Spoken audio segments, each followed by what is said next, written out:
Hello everyone welcome to e Shiksha. आज आम discuss करबा all things bright and beautiful रो पार्ट 1 वीडियो जहाँकि हेबो वोकाबुलरी। तो लेट्स स्टार्ट।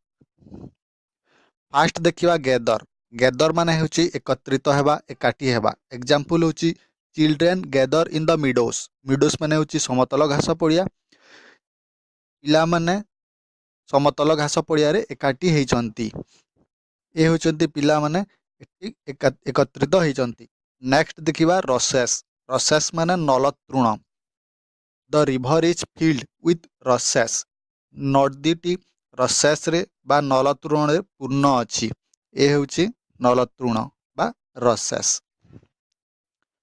नेक्स्ट देखिबा मिडोस। मिडोस माने मु एबे कहितली समतल घास पड़िया। She was playing in the meadows. से समतल घास पड़िया रे खेलुथिला। पास्ट टेंस अछि खेलुथिला। ए होची समतल घास पड़िया।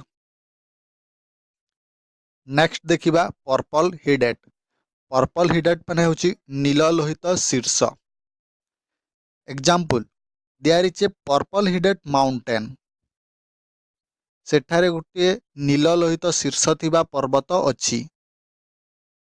ए होची नील लोहित शीर्ष बा पर्पल हिडेड माउंटेन।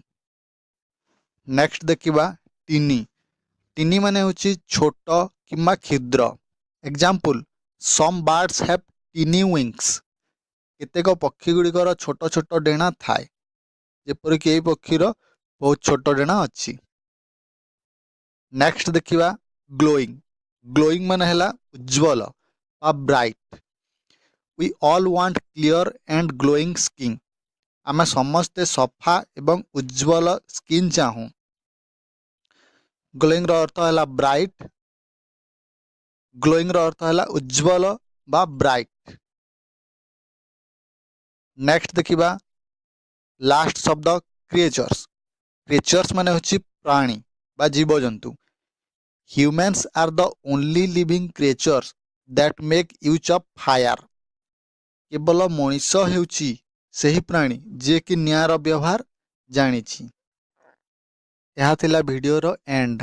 वीडियोटी केमिति लागिला कमेंट करिवे, लाइक करिवे, शेयर करिवे एवं चैनल टी को सब्सक्राइब करिवे।